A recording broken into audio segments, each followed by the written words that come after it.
Yo, what is going on YouTube? I am Germ here. So today, at least the day that I'm recording this video, I'm not exactly sure when it's going to get uploaded, but today is the last day of the spring split regular season for the LEC. So this means some teams are locking up playoff spots, some teams are, securing upper bracket, whatever. Some teams are about to start their couple weeks of playoff prep, and whatever happened in the regular season doesn't matter that much. They have a chance to redeem themselves. One team's going to ultimately go to MSI. Who knows exactly how the playoffs are going to go. And regardless of how bad or up and down or whatever your regular season was, if you make it to the finals or if you go to MSI, you win the title, whatever, a lot of the sins of the spring split regular season can be forgiven. Unfortunately, 4 teams do not make the playoffs. They do not even have that opportunity. For 4 teams, after today, your little mini offseason between spring and summer has already begun. Spring is already a complete and total failure for you, and you have to start making decisions. One of those teams is now your back-to-back defending LEC champions, the Mad Lions. And that's what we're going to be talking about a little bit in this video today. So definitely drop a like if you guys do enjoy it. I would appreciate it so much. And subscribe to stay up to date on all my latest content. We have a couple... the next month or two is going to be really big. We have, LEC playoffs, LCS playoffs, MSI. We have the mini offseason between spring and summer. I'm going to be trying to get you guys the latest rumors, the latest news, breaking down all that stuff. It's going to be a fun couple of months. You guys don't want to miss out on it. So definitely click that button really quick. With that being said, let's get right into this. So I want to pull up the updated LEC standings. I'm recording this after Vitality just took down Astralis. So our standings at this point, Mad Lions hasn't played their last game. I don't know. Are they playing right now? Yes, Mad Lions is playing BDS right now, and they're winning. Probably they're going to win. Let's say they go 8-10. Even if they do, who really cares that much? It was still a losing regular season. It's still an 8-10 finish. And when you look in the grand scheme of things, they went 8-10. It's just a couple of games different from them being, like a G2. Like, if they go 8-10, G2 goes 11-7.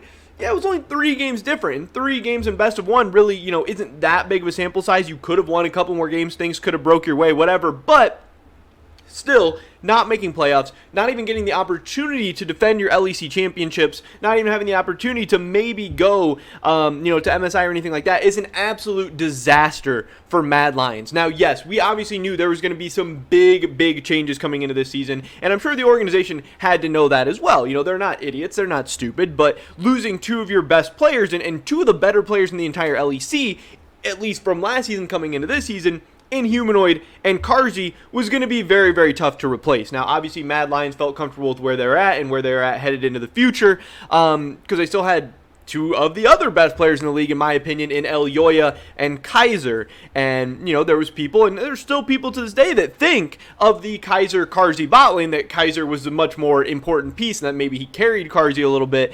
Karzi is not exactly popping off with Vitality right now, so maybe there's some merit to that. And Elyoya, a lot of people see as a stud, maybe one of the future, straight up superstars of the LEC in the jungle. But, this team obviously had a lot of issues. This team is now in a really weird spot. And again, to have so much success last year and to come in and make these changes, Mad Lions has been a team that's usually been able to find, good young talent. Again, like I said, guys like Elyoya, guys like Karzi. So some people had a lot of faith in them. This was going to be a very tough offseason to navigate. But they went out and got people that fans, it seemed like, were relatively excited about. Reeker was a guy who this past offseason had a ton of interest. We heard, from LEC Wooloo that even Fnatic was potentially interested in Reeker. That means he is a big-time ERL player. He was a big-time free agent that a lot of teams were interested in. So I don't think you can fault Mad Lions too much for going with Reeker, even if so far, and maybe entirely, he's kind of been a failure. It's kind of been a disaster. When you take a look at some of the stats, I do really think that he has been one of the weaker mid laners in the LEC and overall just not performing very well. KDA doesn't really matter too much, especially when looking at a bottom, like a player on a team that didn't make the playoffs, but He is towards the bottom in terms of KDA. He did have the least kills out of any mid laner in the LEC. You know, he's just like not getting a ton done. It's crazy that like VTO got triple the kills of him. Like overall, that's an insane stat. But you know, most mid laners are around like 45 to 50 kills a split, something like that. 60 on the higher end. He's at 32. That's tough. Now, yes, he did get a lot of assists and everything, and that's very, very good. But it just shows, you know, he's being more of a facilitative player, which, again, if you were going to look for a replacement in the mid lane, it's tough with Niski sitting out there to not want to go for a player like Niski. Now, maybe Mad Lions doesn't want to spend the money. Maybe they're going to argue they don't have the money, whatever. Obviously, after selling off Humanoid, Karzi was a free agent, just left, I believe, so they didn't get anything for him. But after selling off Humanoid, they should have a little bit of cash to throw around. And Niski is like that ultimate facilitative mid laner. And some people even believe, you know, with Fnatic, he started to show that he can carry himself a little bit as well. But it seems like Niski would fit in so well. It seems like Niski would be the perfect fit for this team. He is a winner. He's a guy who has, you know, big time game experience, playoffs, different international tournaments and everything. And he loves to play that facilitative style. And man, Niski with Elyoya seems like it would be so fun. It seems like that would be so good. You know, Reeker's already playing that style, but just kind of the budget version, not virgin. But yeah, I mean, overall, it's just kind of a rough split. He has some of the weaker laning stats in the league. You know, gold differential at 10, he's towards the bottom. XP differential at 10, towards the bottom. CSD at 10, towards the bottom. And that's fine. You know, some players don't specialize in lane, or some players play scaling picks. Some players, you know, sacrifice their laning stats for like DPM or popping off or high KP or whatever. We saw he doesn't get a ton of kills. We saw he has bad lane stats. Overall, his DPM is also the second lowest in the league. So, you know, that's a little bit rough. And I'm not just trying to sit here and permaflame Reeker, but when I'm looking at how this Mad Lions team gets back to fruition, you know, is it just writing these players out? Do you think Elyoya and Reeker and Unforgiven and all these guys are going to continue to develop? Do you need to make some changes now? Because I think the main pieces of this Mad Lions team are good enough to win now. We saw that last season. This team, just because they lost Humanoid and Karzi, doesn't need to go into full rebuild mode. I think they should be aggressive in looking to make some changes, because I think with one or two of the right changes, this team could go back to being an LEC title contender. They could be right in the mix.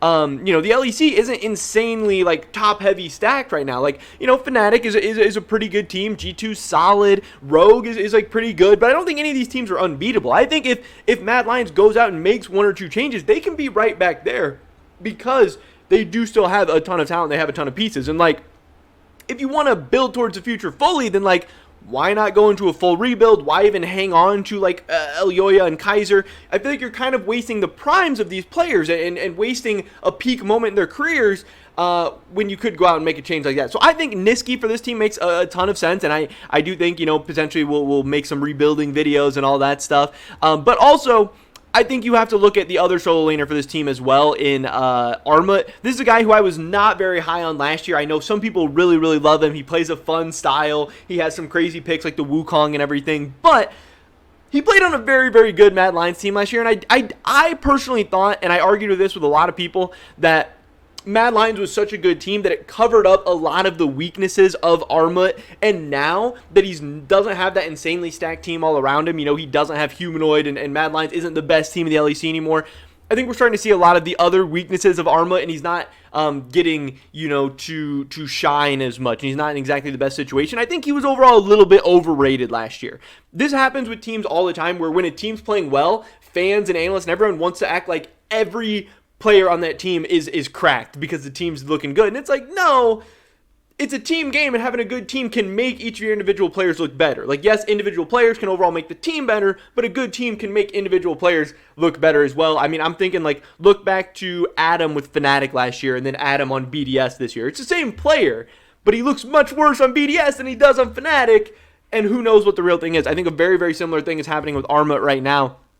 Another guy with very weak overall laning stats. Armut is dead last in gold differential at 10, towards the bottom. It's like kind of middle of the pack in XP differential at 10, middle of the pack in CSD, but that gold differential at 10 is really rough. You know, being down 221, the lowest in the league at 10 minutes. And again, his DPM is not exactly making up for it. He's third to last in DPM. So right now, Mad Lions has two extremely weak solo laners early game and mid to late game, that's tough to win as. Now, the only thing about top lane is I don't know who is going to be that replacement. You know, like with mid lane, I can say, hey, Reeker, there's Niski out there. That makes a ton of sense. Now in top lane is a weak position overall for Europe, and I don't follow the ERLs closely enough to know, like, oh, who's the next big upcoming option for top laners? Like, no, obviously I know there's some guys out there like Sigenda and Cabochard and stuff like that. I don't know who the next, like, young up-and-coming guy is. Also, I know that you could look to Korean and Chinese players potentially, like how Rogue, brought in Malrong, and that's been working out really, really well for them. I'm not sure,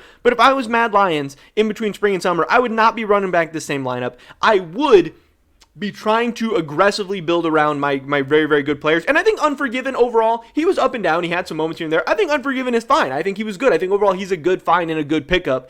And I think he's a guy you can build around. I think a Kaiser Unforgiven bot lane, especially as Unforgiven continues to develop, I think could be fine. But overall, this split, I was really not impressed with Reeker. I was really not impressed with Armut. And at the very least, I'm not saying I'm kicking them from the team, without having a good replacement option or anything like that. But I'm saying if I'm Mad Lions, I'm at least looking at my options and seeing what's out there. And I'm ready to replace these guys because, again, I think this Mad Lions team, they were not good in Spring Split. Maybe they underperformed. Maybe they got unlucky. Maybe, if you ran it back a couple times, they make the playoffs, and then maybe they go on some crazy run. But I think this team has issues, and I think a lot of it stems from having two very, very weak and very, very underperforming solo laners. And if you can get that figured out even a little bit, I think you can get Elyoya and Kaiser back into a position where this team could be competing for titles in summer and for years to come. But right now, this is looking pretty bad for Mad Lions. It's rough to be the back-to-back champions and then not even make top 6 in the next split. But that's pretty much everybody's video today, guys. If you drop a like if you did enjoy it, I would appreciate it so much.